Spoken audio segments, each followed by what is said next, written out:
Dear student, I am Dr. Vim Sonkar, Assistant Professor for Electrical Engineering in Department of Applied Sciences and Humanities. Today we will discuss about the electrical engineering. Electrical engineering means क्या? इसमें जो है कि हम आपको बताना चाहेंगे कि इलेक्ट्रिकल इंजीनियरिंग में सबसे पहले इसका एप्लीकेशन, इलेक्ट्रिकल इंजीनियरिंग का यूटिलाइजेशन कहाँ कहाँ है आप जान सकते हैं। इसमें we will discuss about the elements of the electrical engineering, basic elements of the electrical engineering. सबसे पहले इसमें बेसिक इलेक्ट्रिकल के एलिमेंट्स क्या हैं। तो बेसिक एलिमेंट्स आपके जो है 5 हैं, जिस पे डिपेंड करता है आपका पूरा basic electrical. First voltage source, current source, resistance, inductance and capacitance. ये 5 एलिमेंट्स को मिला के सारा बेसिक इलेक्ट्रिकल हमारा बनता है। जितने भी बेसिक इलेक्ट्रिकल में आप इंस्ट्रूमेंट जो भी देखते हैं, मशीन हो गई आपकी, इलेक्ट्रिकल मशीन हो गई, जैसे डीसी मशीन हो गया, इंडक्शन मशीन हो गया, आपका जो है सिंक्रोनस मशीन हो गया, या आप कह लीजिए जो भी आपकी सर्किट डिजाइन होती हैं, इन्हीं 5 एलिमेंट्स को मिलाने से होती है। तो इसमें सबसे पहले हम ये देखेंगे कि वोल्टेज सोर्स है क्या चीज़, करेंट सोर्स है क्या चीज़, रेजिस्टेंस है क्या चीज़, इंडक्टेंस है क्या चीज़ और कैपेसिटेंस क्या चीज़। ये पांचों का रोल क्या है इलेक्ट्रिकल इंजीनियरिंग में। तो पांचों का इलेक्ट्रिकल इंजीनियरिंग में रोल तो इंडिविजुअल है। यदि आप रेजिस्टेंस का देख लो, यदि हमें कहीं बिजली भेजना है या बिजली ट्रांसफ़र करना है तो हमें कंडक्टर की आवश्यकता पड़ती है ट्रांसमिशन लाइन के थ्रू। तो ट्रांसमिशन लाइन में कंडक्टर यूज होता है। तो हम जब कोई करंट या वोल्टेज अप्लाई करते हैं या सेंड करते हैं तो कंडक्टर के थ्रू ही जाता है। तो इसमें जो है कि हम ये देखते हैं कि क्या जो करंट हमने ट्रांसमिट किया सेंडिंग से एंडिंग के साइड, तो एंडी साइड में उतना करंट मिल रहा है कि नहीं मिल रहा है। तो यहाँ पे एक लॉ प्रोड्यूस हो जाता है। लॉ, बेसिक लॉ क्या प्रोड्यूस होता है? Ohm's law. ओम्स लॉ कहता है कि voltage apply across the conductor which is proportional to the current. That means voltage is directly proportional to the current. V equal to IR. I क्या है? Current है। Resistance R क्या है? Resistance है। अब वोल्टेज आपका V है। यदि हमने कंडक्टर में वोल्टेज दिया या करंट भेजा तो करंट का अपोज करेगा जो, उसे कहेंगे रेजिस्टेंस। मेन फैक्टर है। ये रेजिस्टेंस क्या है? ये कंडक्टर की प्रॉपर्टीज है। ये डिपेंड करता है उसके लेंथ और एरिया पे और उसकी रेजिस्टिविटी पे, पहला फैक्टर। दूसरा इंडक्टर आता है। इंडक्टर का क्या रोल है आप देख लो। ट्रांसफार्मर आपके घर में, सिंगल फेस इंडक्शन मोटर आपके घर में। Single phase induction motor means क्या? फैन। आप जो फैन आपके घर में लगा है उस पर बाइंडिंग होगा। टेबल फैन है, उसमें बाइंडिंग होगी, वहां पे इंडक्टर लगा रहता है। मतलब जब हम किसी कंडक्टर को लेके कॉइलिंग करते हैं और जब वो कॉइल के फॉर्म में होता है तो इंडक्टर बन जाता है।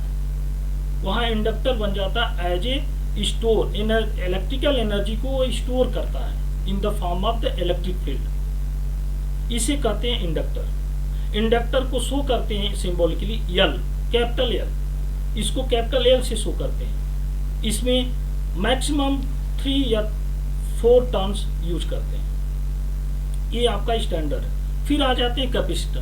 कैपेसिटर का क्या यूज है? कैपेसिटर का इलेक्ट्रिकल में क्या यूज है? यदि मान लीजिए कि हम किसी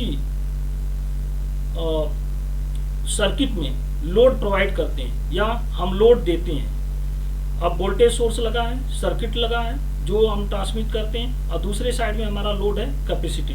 यदि वहाँ पे देखा जाए कि हमें जो है कि पावर, एक लैगिंग पावर फैक्टर की बात करते हैं या लैग करने लगता है, करंट कम होने लगता है, तो उस केस में हमें एक ऐसी स्टोरिंग डिवाइस की जरूरत पड़ती है जिससे कि करंट एकाएक बढ़ जाए। तो हम कैपेसिटर लगाते हैं। कैपेसिटर लगा के हम करंट एकाएक बढ़ा लेते हैं। अब इसका यूज कहाँ होता है कैपेसिटर? आप देख सकते हैं सिंगल फेस इंडक्शन मशीन जो आपके फैन लगा रहता है, तो ये हो गया आपका यूज। आप इंडक्शन मशीन, आपका सिंगल फेस इंडक्शन मशीन है जो आपके फैन में लगा है, वहां देखेंगे स्टार्टिंग के लिए कैपेसिटर लगा होगा। तो कैपेसिटर का काम यही होता है कि वो फेस स्प्लिटिंग करता है। यदि सिंगल फेस जा रहा है तो उसको 2 फेस में डिवाइड करना होता है और करंट बढ़ा के देना होता है, जिससे टॉर्क हमारा डेवलप हो जाए, मोटर रन कर जाए। ये होता है कैपेसिटर का रोल। लेकिन अब आते हैं कि भाई इलेक्ट्रिकल है क्या चीज़, इलेक्ट्रिकल में बेसिक चीज़ें क्या है, और भी बेसिक चीज़ें होती हैं। जैसे हमने सर्किट का नाम लिया, सर्किट क्या है, combination of the various element is called circuit which is make the close path. In circuit contain the voltage source or current source or resistance or inductance या capacitance। ये एलिमेंट्स को यदि हम एक क्लोज पाथ में combine कर दें या ऐड कर दें तो हमारा सर्किट डिजाइन हो जाता है। ठीक है, सर्किट हो गया। कभी कभी हम बात करते हैं कि इलेक्ट्रिकल नेटवर्क है, तो इलेक्ट्रिकल नेटवर्क क्या मतलब, combination of the various circuit becomes network.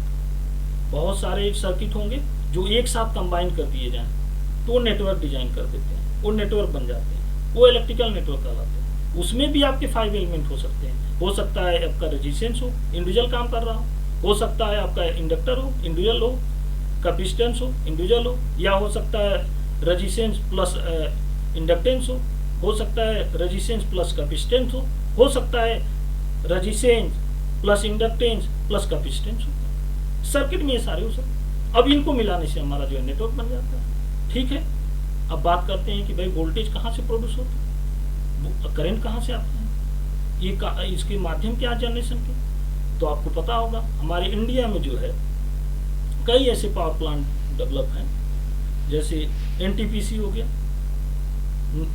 NTPC क्या आपका जो है कि नेशनल थर्मल पावर कॉर्पोरेशन, उसके बाद हाइड्रो पावर प्लांट जिसको बोलते हैं NHPC, national hydro power plant, nuclear power plant, wind power plant, solar power plant, renewable energy sources. बहुत सारे ऐसे हैं जहाँ से हम वोल्टेज प्रोड्यूस करते हैं। तो बेसिकली जो है वोल्टेज ही क्यों प्रोड्यूस करते हैं, करंट क्यों नहीं डायरेक्ट प्रोड्यूस कर लेते।